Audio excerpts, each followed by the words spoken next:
Assalamualaikum warahmatullahi wabarakatuh. Perkenalkan, nama saya Rahma Afdalina dengan nomor NIM 210423335 dari Prodi Ilmu Administrasi Negara. Pada video kali ini saya akan mempresentasikan materi berjudul SIM dan Konsep Competitive Advantage. Materi yang pertama yaitu etika pada masyarakat informasi. Pilihan etis adalah keputusan yang diambil oleh individu yang bertanggung jawab atas konsekuensi dari tindakan-tindakannya. Tanggung jawab berarti bahwa Anda menerima semua biaya, kewajiban, dan keharusan yang akan muncul sebagai konsekuensi dari keputusan yang Anda buat.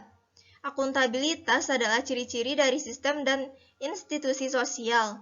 Ini berarti bahwa ada mekanisme yang menentukan siapa yang melakukan tindakan yang bertanggung jawab, siapa yang bertanggung jawab. Proses H adalah fitur terkait masyarakat yang diatur secara hukum dan merupakan proses yang diketahui dan dipahaminya hukum serta ada kesanggupan mengarah ke otoritas yang lebih tinggi untuk memastikan bahwa hukum tersebut diterapkan secara benar. Materi yang kedua yaitu mengenai peraturan perundang-undangan terkait penerapan SIM. Yang pertama yaitu UU ITE atau Undang-Undang Informasi dan Transaksi Elektronik.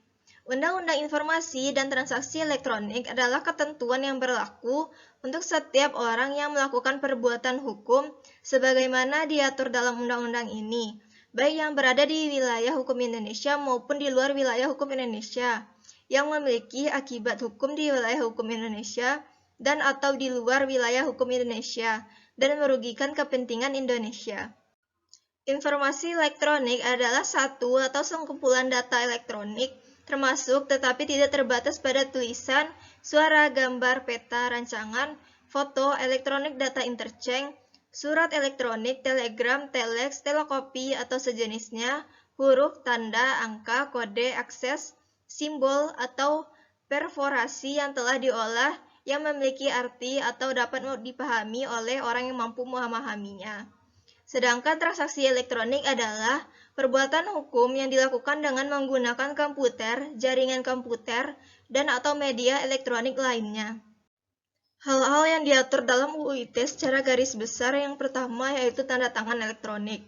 Memiliki kekuatan hukum yang sama dengan tanda tangan konvensional, tinta basah, dan bermaterai, sesuai dengan e-ASEAN Framework Guidelines, pengakuan tanda tangan digital lintas batas.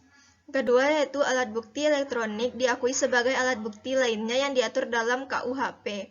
Yang ketiga yaitu UU ITE berlaku untuk setiap orang yang melakukan perbuatan hukum, baik yang berada di wilayah Indonesia maupun di luar Indonesia yang memiliki akibat hukum di Indonesia.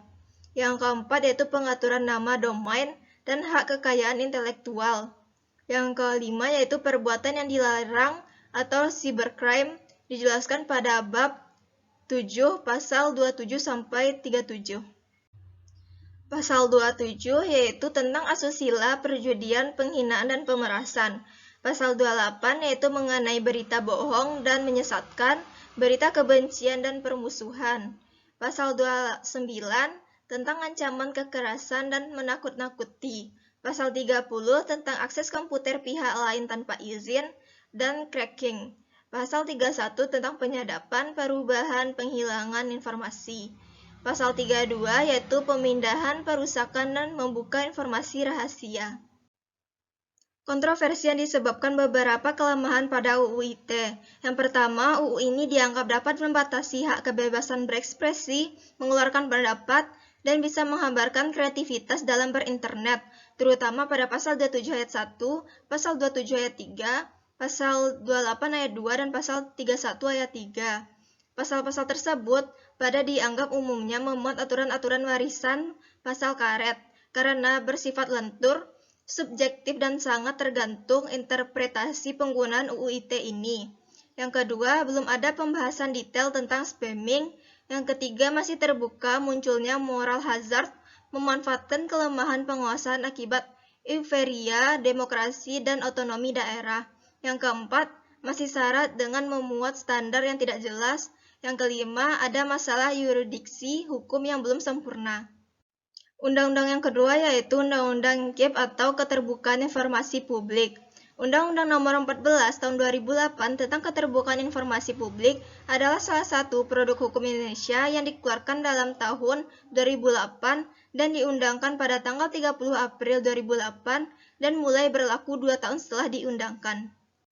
Undang-undang ini bertujuan untuk yang pertama, menjamin hak warga negara untuk mengetahui rencana pembuatan kebijakan publik, program kebijakan publik, dan proses pengambilan keputusan publik serta alasan pengambilan suatu keputusan publik. Yang kedua, mendorong partisipasi masyarakat dalam proses pengambilan kebijakan publik.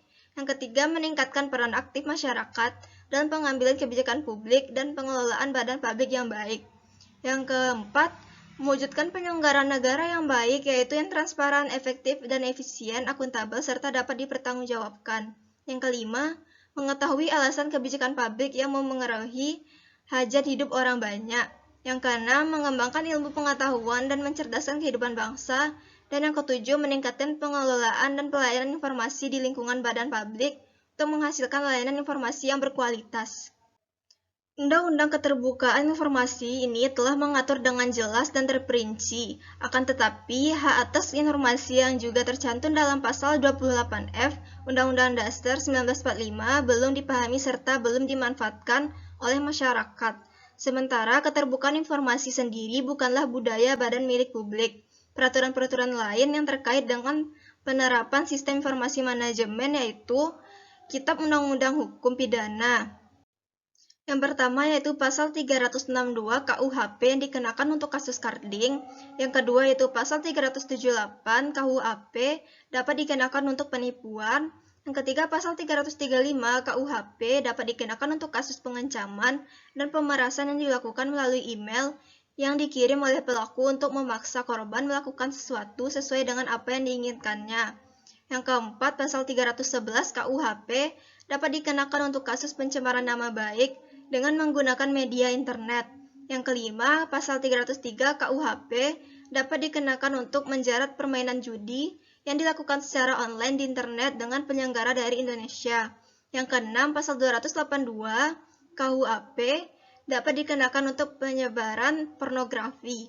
Yang ketujuh, pasal 282 dan 311 KUHP dapat dikenakan untuk kasus penyebaran foto atau film pribadi seseorang. Dan yang terakhir, yang ke-8, pasal 406 KUHP dapat dikenakan pada kasus device atau hacking yang membuat sistem milik orang lain. Selanjutnya yaitu Undang-Undang Nomor 19 Tahun 2002 tentang Hak Cipta, Undang-Undang Nomor 36 Tahun 1999 tentang Telekomunikasi, Undang-Undang Nomor 8 Tahun 1997 tentang Dokumen Organisasi, Undang-Undang Nomor 25 Tahun 2003 tentang perubahan atas Undang-Undang Nomor 15 Tahun 2002 tentang tindak pidana pencucian uang, dan yang terakhir Undang-Undang Nomor 15 Tahun 2003 tentang pemberantasan tindak pidana terorisme. Baiklah, sekian presentasi saya mengenai materi SIM dan konsep competitive advantage. Mohon maaf apabila ada kesalahan kata. Wabillahi taufiq wal hidayah. Assalamualaikum warahmatullahi wabarakatuh.